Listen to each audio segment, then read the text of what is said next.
The first time I heard it, I was out back.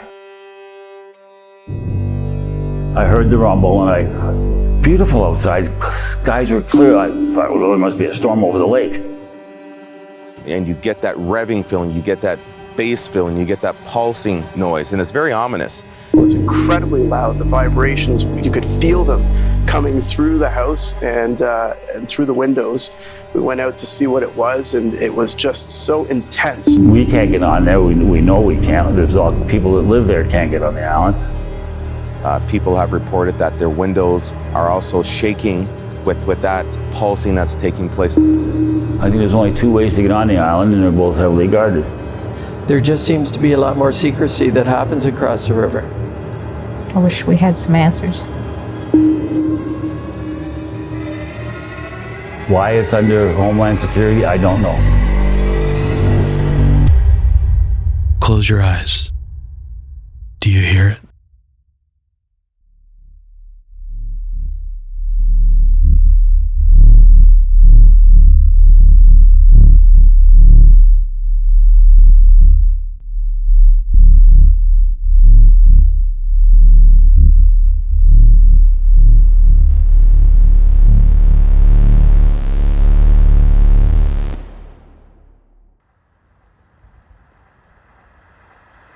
To some of you, this may sound familiar. And to some of you, it might not.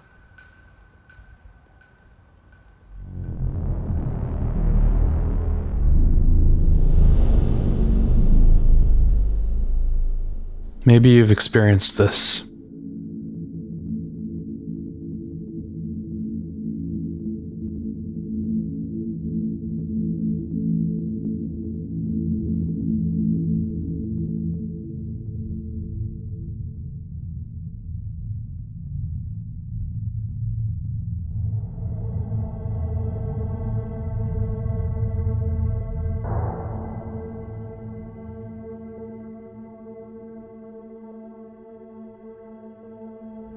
At one point, you might have told a few people, but after a few funny looks, you just kept quiet.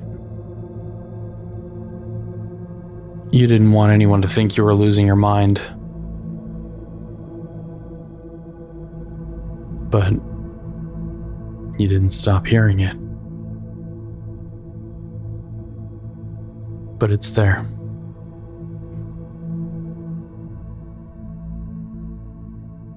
It's always there.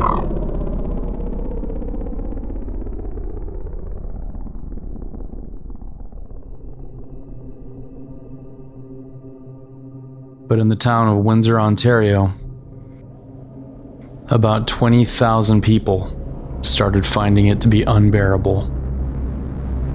To understand what happened, though, we have to start at the beginning of the Industrial Revolution.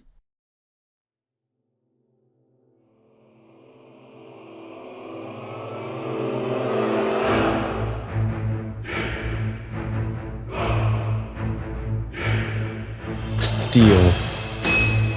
A simple everyday material that you can see and touch every day of your life. Our entire modern life is built on it.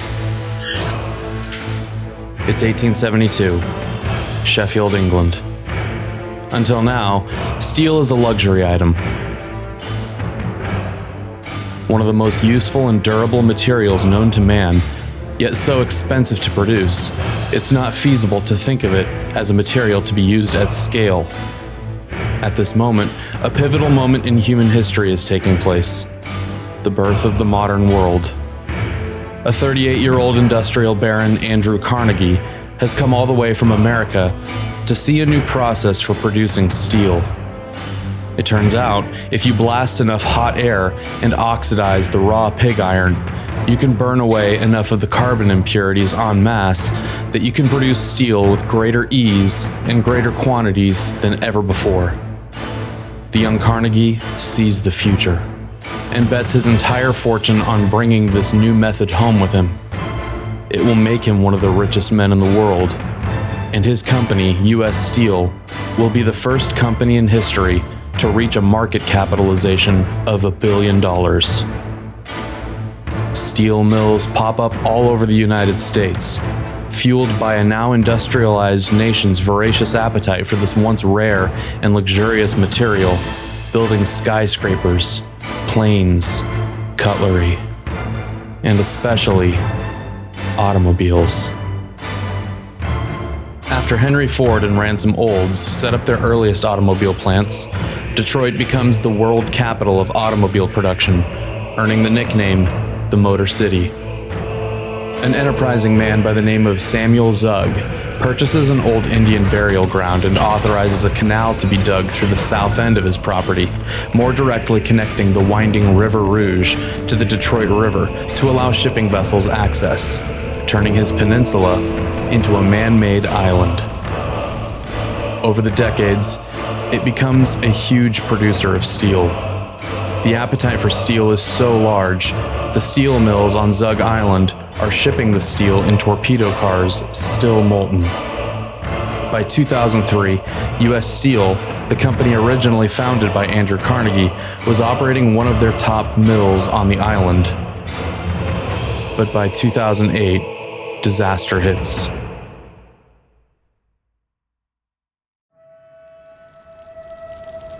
All you care about is money.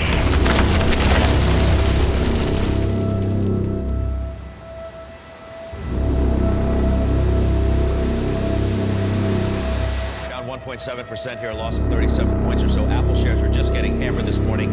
We're down by between 3 and 4.5% generally across these markets. Let's talk about the speed with which we are watching this market deteriorate. We're red everywhere. We're essentially down by 4 or 5%. We're down over 16%. Down at the same time has fallen about 60%. The stock market is now down 21%. We're now down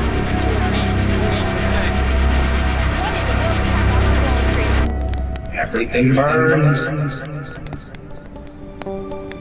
Detroit, one of the biggest industrial centers of the world, grinds to a screeching halt. Bailout or without one, the big three automakers will also still have to lay off thousands of workers. How much money do you need? Allowing the U.S. auto industry to collapse is not a responsible course. The price of steel plummets 35% worldwide as automobile production around the world, and especially in Detroit, comes to a screeching halt. Layoffs, unemployment. U.S. Steel, like many other steel producers, weather the storm. A few years go by. And then I learned right away that it takes a while before you actually tune into it. When you get there, you don't typically experience anything. You're thinking, well, I don't feel the sound, I don't hear the sound. Where is the sound?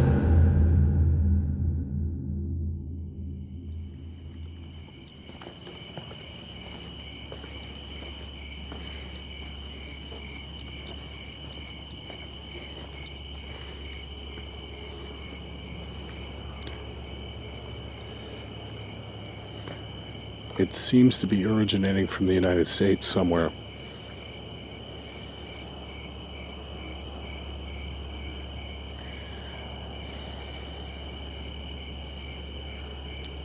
From my position, it's originating somewhere northwest from where I'm standing, which is right outside my home.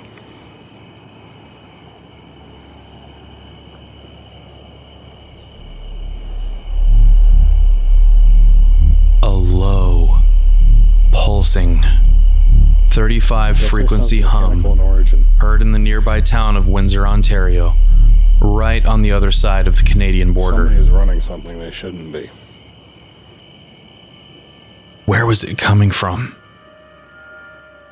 About a year and a half ago, my wife and I were sitting in the front room during the evening, and we noticed that we began hearing and feeling a very loud vibration outside.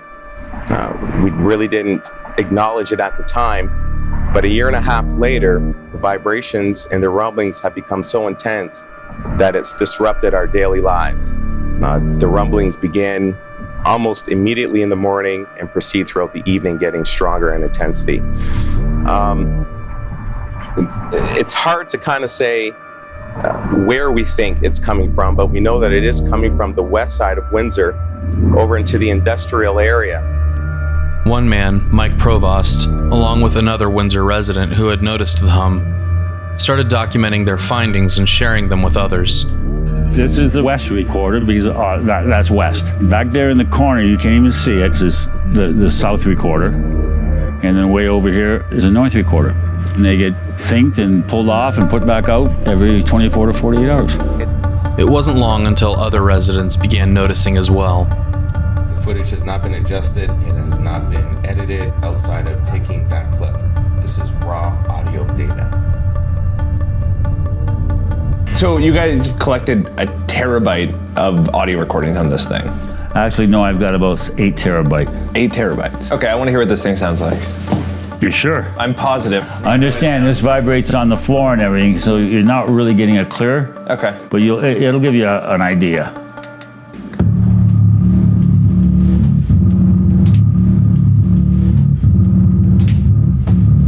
That would drive me insane.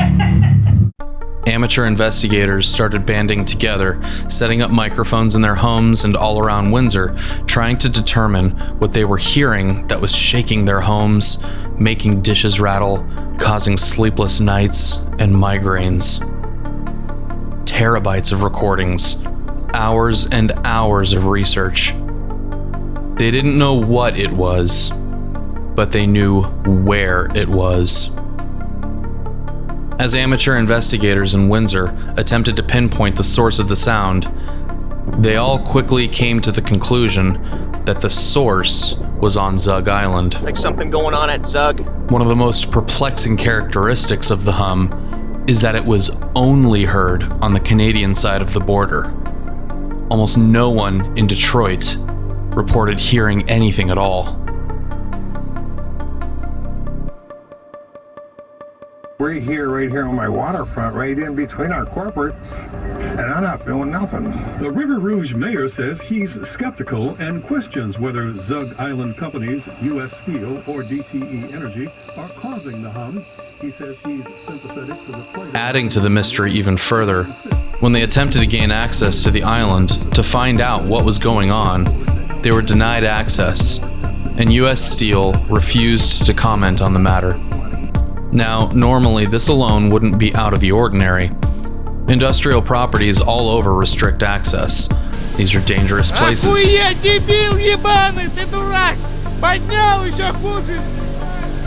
But there was another reason.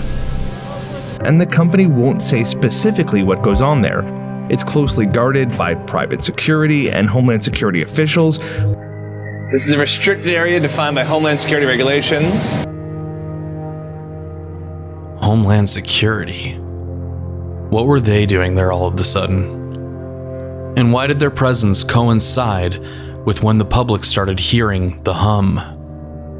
With thousands of workers' jobs on the line, is it possible that U.S. Steel made some kind of deal with DHS to let them perform some kind of clandestine operation on premises for some kind of cash infusion during a desperate time like the collapse of the auto industry? Zug Island has never been an attractive piece of land. Even when Samuel Zug owned it, he wasn't quite sure what to do with a swampy, worthless marsh, so it was perfect for industry. If nobody liked it to begin with, let's pollute the hell out of it. As far back as 1987, the public lodged complaints about how out-of-control fires and pollutants were getting into the air, ruining the air quality for the immediate area, as well as the nearby town of Delray. This article I found from 2015 talks about how big of a problem that it's been. Zug Island steel foundries have gone from bad to worse to you're fucking kidding me on the ecological devastation scale. Air quality around the island ranks amongst the worst in Michigan, containing high levels of vaporized lead and methyl ethyl ketone, which the Detroit Free Press cited for cancer and asthma cases in the surrounding neighborhoods like Delray. Residents reported sparkly dust that occasionally rained down on them from the foundries on Zug. Several months ago, I biked a long and dusty series of roads south to the island. signs around the moat stated trespassing in the site or photography within 100 feet were not allowed, with enforcement courtesy of the Department of Homeland Security. The point is, this island is a toxic, noisy, and dangerous hellscape that no one in their right mind would ever want to be near. A man-made island with only 2 bridge access points that are guarded with the Department of Homeland Security, guarding something that they're incredibly secretive about. It's a well-suited location for keeping people away. It's a place that's not only forbidden, but extremely unattractive. Although a few have evidently figured out a way to gain access over the years.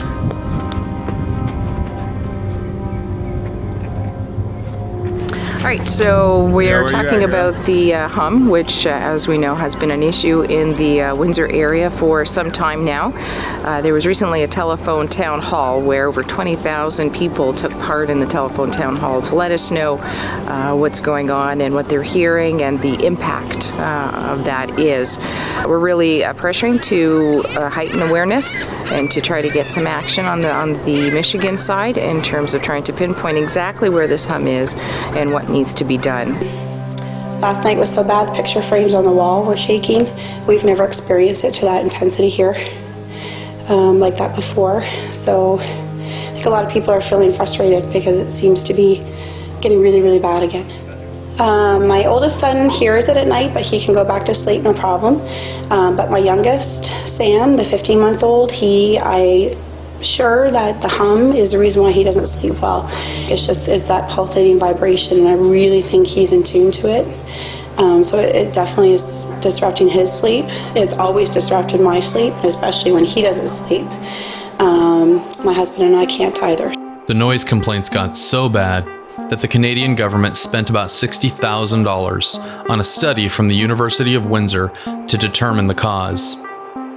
Speaker, for over a year, thousands of Windsor residents have been experiencing a hum, a low-level vibration that at times is powerful enough to rattle windows and move objects in the home. People so fed up with the debilitating noise, they have sold their homes and actually moved out of the area. Now a university study, they hope, will finally find the answer to the question, where is that horrible vibration coming from? One of the devices that they used to determine the nature of the sound everyone was hearing about was an incredibly sophisticated and specialized acoustic imaging device. Enter the Canadian government with $60,000 to pay for a contract study and search for the source of the noise by the University of Windsor's Engineering School. In addition to permanent noise monitoring stations like this one, this contraption, looking like a spider web, costs $250,000 each. It's called a pictangular array. It's equipment that we can use it to actually take a picture of the sound, very similar to a thermal image, and this is superimposed onto either a movie or a picture because there's cameras built in there as well. Good footage to show you what it does is difficult to find, but it's essentially a beefed up version of this technology demonstrated here on a more portable model, a camera made by FLIR, famous for thermal imaging cameras. This camera can detect and demonstrate in an environment where a sound is coming from and how intense the sound is, showing you on a display like you see right here. When researchers used this technology at times when the hum could be detected, it confirmed where it was coming from. The second phase of the study, which used acoustic monitoring, concluded that the Windsor hum does exist and has characteristics suggesting the source is from Zug Island in River Rouge, Michigan. There was finally scientific observation of what the town had been complaining about for so long. Answers were in sight. Until they hit a problem. Security is tight around the island. Gates and barricades don't allow the public on. Did you ever ask to go on the island? There was a request through the federal government for cooperation, and from what I've been told is that we were told that no, we would not be permitted to go within the gates. The defenders put a request into U.S. Steel for an interview about this mysterious hum. Our request was denied.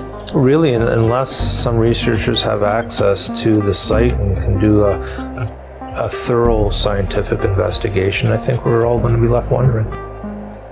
It was coming from Zug. It was real. They had proof. But the US Department of Homeland Security wouldn't budge and wouldn't let anyone investigate and wouldn't even allude to anything that they were up to. It wasn't all a loss, though. The report did at least confirm that the hum was real. It was coming from Zug Island. It was about 35 hertz. But that was all the town of Windsor was going to get. Years go by.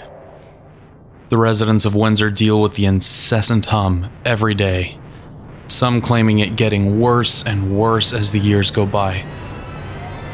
This constant, aggravating, maddening hum until one day it just stopped.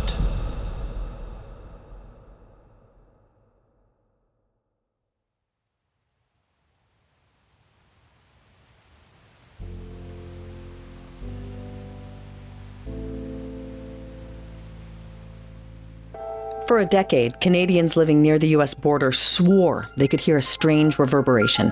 It became known as the Windsor Hum. The breakthrough came a few months ago when the hum just stopped. At the same time, an American steel factory stopped its operations on nearby Zug Island. Once those blast furnaces went quiet in April, so did the hum. There have been no complaints, as far as I'm aware of, since they shut down their operations. That's Colin Novak. He's a scientist from the University of Windsor who studies the hum as part of a Canadian federal government investigation. You had a lot of conspiracy theorists as well, saying that it was military experiments to, something from outer space. 99%, I would say I consider it solved. Not so fast, Doctor. The scientists in charge of the study, the media, even most of the residents considered this case solved. For most of the town of Windsor, they didn't really care about the mystery. They just really wanted to find the noise and get it to stop so they could just get back to their lives. And who could blame them? After years of media interviews, none of the people involved wanted to talk anymore. They stopped accepting requests to join the Facebook page. They were just done. It seemed like everybody just wanted to forget the whole thing and move on. But I can't get some burning questions out of my head that are still unanswered. If there are a few things scientists love more than anything, it's the prestige of getting to name something, say, I discovered something, or I solved something. History is rife with otherwise credible experts who work too quickly to rush to a conclusion, whether because they simply didn't have more information to counter their conclusions, or the ego-driven desire to be the one who figured something out. Except in this case, calling it a day and going home, considering it solved, introduces quite a few discrepancies and problems with what we know about the hum already. If the source of the hum was simply the blast furnaces, why did it start only in 2011 after the Department of Homeland Security set up shop? How could it be the blast furnaces when they're the same ones that have been operating for 90 years? Why was it only heard on the Canadian side? Why the secrecy? Nobody would talk to journalists about what was going on Zug Island at the time, but we have a particularly advantageous situation on our hands now. If somebody was going to get fired for talking to the media, it stands to reason that there isn't much keeping employees from speaking their mind now that the company has decided to lay them off. So, let's rattle some cages. Would you mind just stating your first and last name and what your title was and how long you worked at U.S. Steel? Yeah, I'm Richard Scott. I'm a millwright welder working for U.S. Steel for 31 years. I spent 13 years on Zug Island every single day But then from the rest of the time after that, I'm on and off that island on a daily basis or a weekly basis due to whatever work is required of me there. You know, I've heard the same questions you've had, the mysteries. People want to know what it is, and I've never got a real answer. That's really amazing. I've heard it, and I've felt it. Yeah. The biggest question I still have, though, is why did it start when it did? And like, because there was nothing new operationally done on the plants that I can find at all that happened around 2011 or even right before then. So I even analyzed on Google Maps. They've got a thing where you can analyze the pollution generated by certain areas, and there was like no change at all around Zug Island that I could see. I've been down there since 1989. Wow. And in those early days, the hum was never talked about that I could remember.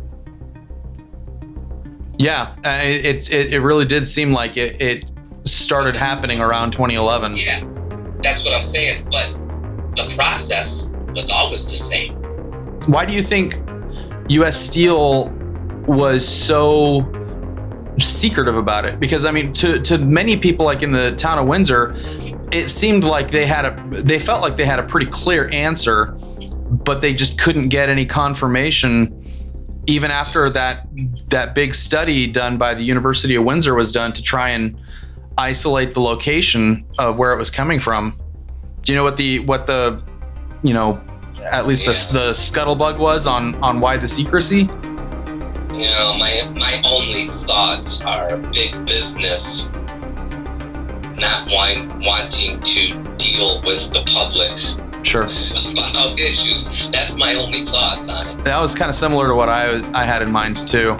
Big business just saying, we're not worried about your complaints. We're just going to keep doing what we do. Homeland Security paid for them to come in and put cameras everywhere in that plant. Interesting. To watch that border. But I don't think our company's not the only one. You know, but see, our company loved it because they can have cameras put in for free to watch everything that's going on in their plant.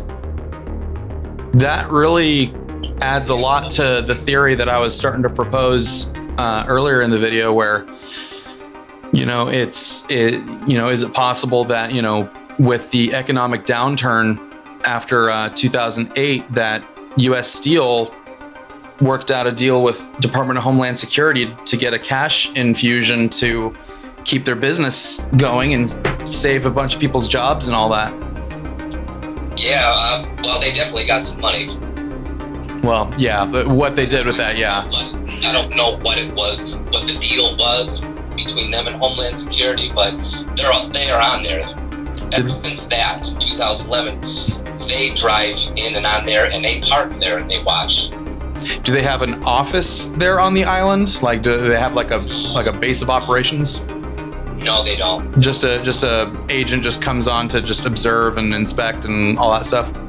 Yeah, they can freely just come on there whenever they want. They have absolute authority to just drive on there without question and with their vehicles, and they can sit for as long as they want and then do their business and then come and go as they please. But they don't have their own office there. Besides cameras, did the Department of Homeland Security install anything besides the cameras? Oh, if they did, I didn't know because they wouldn't tell nobody. Sure. That was all secret. Only a few days before I spoke with Rick, I found one of the biggest clues that hadn't been addressed in any of the source material that I had found regarding why the Department of Homeland Security was even interested in Zug. It was honestly so obvious, and I'm having a tough time wrapping my head around why news outlets covering this before hadn't made the connection. The Homeland Security Act of 2002 takes the next critical steps in defending our country. Dozens of agencies charged with Homeland Security will now be located within one cabinet department with the mandate and legal authority to protect our people.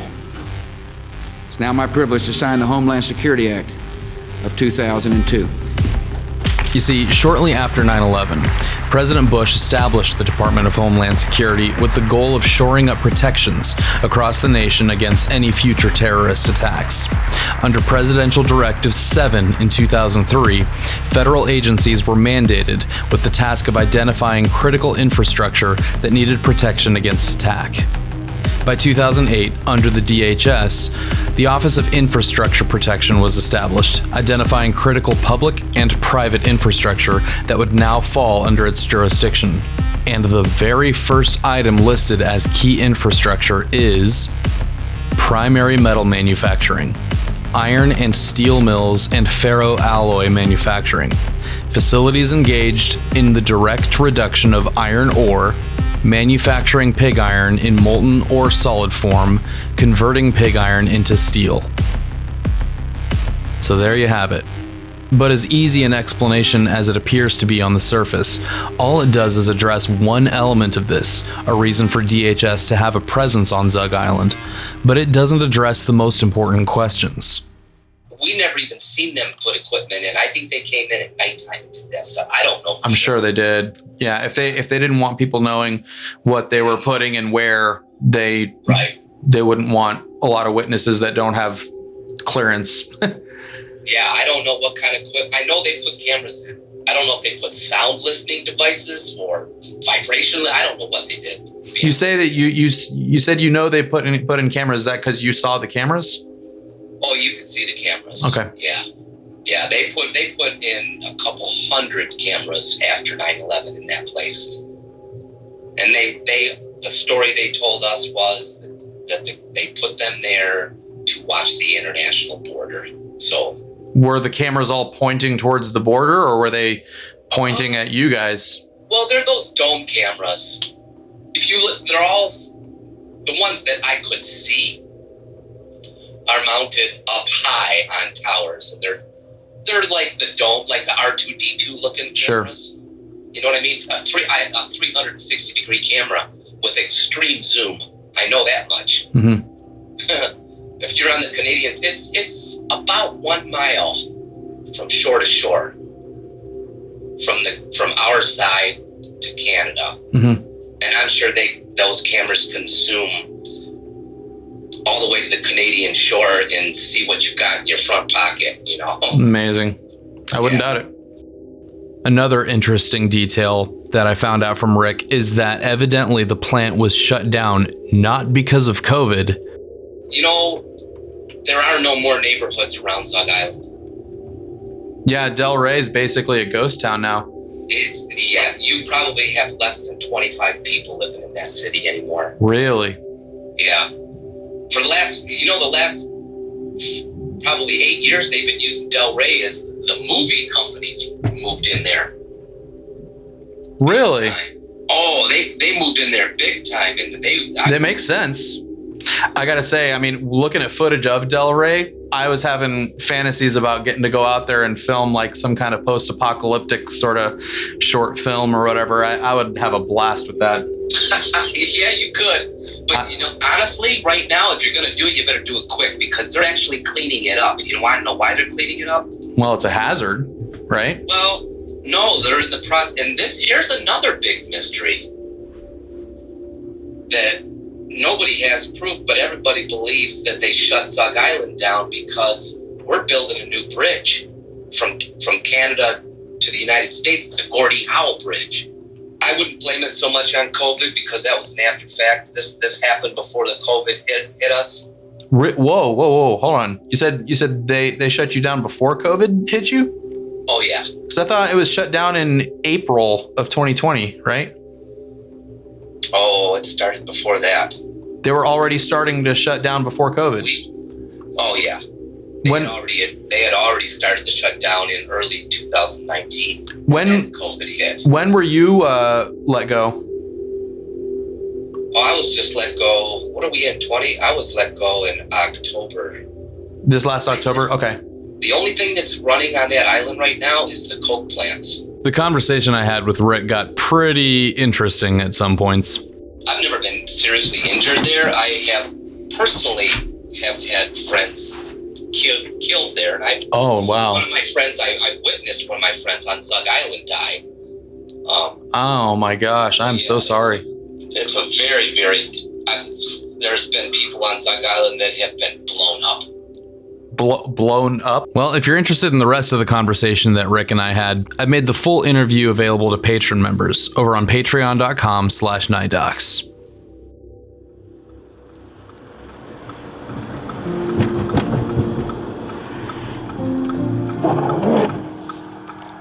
So what are we left with?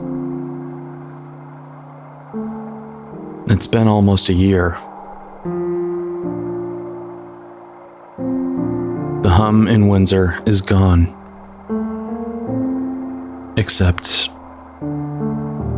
there are a few reports of something else.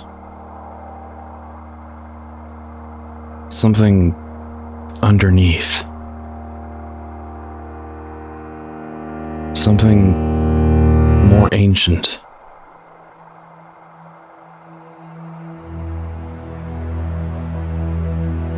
Something heard not only in Windsor, but everywhere.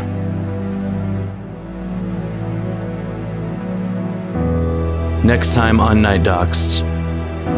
In part 2, we'll analyze one of the world's oldest and most enduring mysteries. A hum heard around the world, recorded as far back as a few hundred years ago, possibly longer. My name is Glenn McPherson. For the last 8 or 9 years, I've been running the World Hum Map and Database project. We'll be speaking with experts from around the world, attempting to solve one of the world's oldest mysteries that many have chalked up to being in the realm of the paranormal or the parapsychological. I hear it. It's actually conducting through my bones more forcefully. But it's deeply rooted in reality.